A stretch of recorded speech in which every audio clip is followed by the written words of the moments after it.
এদিকে এলজিআরডি উপদেষ্টা আসিফ মাহমুদ বলেন, গেজেট অনুযায়ী মেয়াদ শেষ হওয়ায় দক্ষিণ সিটির মেয়র হিসেবে ইশরাক হোসেনকে শপথ পড়ানোর আইনি সুযোগ নেই। ইশরাককে কর্পোরেশনের কার্যক্রমে বাধা দিয়ে জনদুর্ভোগ সৃষ্টি না করার আহ্বান জানান তিনি। জনভোগান্তি এড়াতে জাতীয় নির্বাচনের আগে অন্তত 11 সিটি কর্পোরেশন নির্বাচনের পক্ষে এই উপদেষ্টা। আইনি লড়াইয়ে দক্ষিণ সিটির মেয়র হিসেবে স্বীকৃতি পান বিএনপির ইশরাক হোসেন। গেজেটও প্রকাশ করে নির্বাচন কমিশন। এতে মেয়াদ উত্তীর্ণের কথা বলা হয় 1 জুন, কিন্তু শপথ না হওয়ায় চেয়ারে বসতে পারেননি ইশরাক। আমাকে বা বিএনপির প্রার্থীকে এখানে বসতে দেওয়া হবে না। এরপর ভোটারদের ব্যানারে শুরু হয় কর্মসূচি।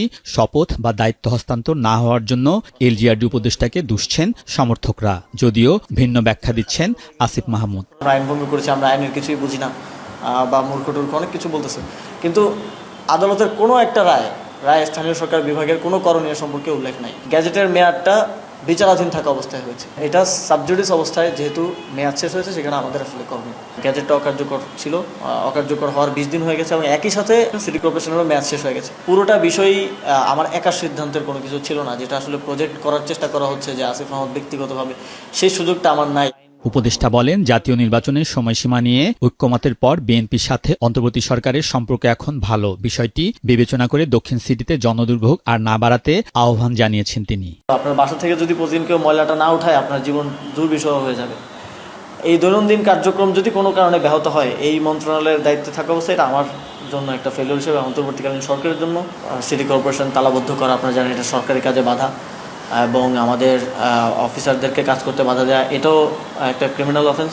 সরকারের সাথে রাজনৈতিক দলের যে একটা সহাবস্থানপূর্ণ সৌহার্দ্যপূর্ণ সম্পর্ক, এই সম্পর্কটাকে যাতে আমাদের কোনো সিদ্ধান্ত আসলে ক্ষতিগ্রস্ত না করে। আসিফ মাহমুদ বলেন, 11 সিটির জনদুর্ভোগ কমাতে নির্বাচন হওয়া উচিত, কিন্তু জাতীয় নির্বাচনের আগে স্থানীয় নির্বাচনে রাজনৈতিক দলগুলো একমত না। 11টা সিটি কর্পোরেশনই 12টার মধ্যে এখন ইলেকশন কন্ডাক্ট করার জন্য এলিজিবল। রাজনৈতিক দলগুলোর সাথে এই প্রসঙ্গটা কয়েকবারই আসলে আলোচনায় উঠে এসেছিল, কিন্তু সেরকম কোনো সমাধানে আসেনি। আর কনসেনসাস ছাড়া তো এই সরকার কোনো সিদ্ধান্ত নিচ্ছে না। এই ছাত্র উপদেষ্টার মতে, স্থানীয় সরকার নির্বাচনের ক্ষেত্রে উদ্যোগী হলেও ঐক্যমত না থাকায় পিছিয়ে গেছে অন্তর্বর্তী সরকার। আলমগীর স্বপন, যমুনা নিউজ, ঢাকা।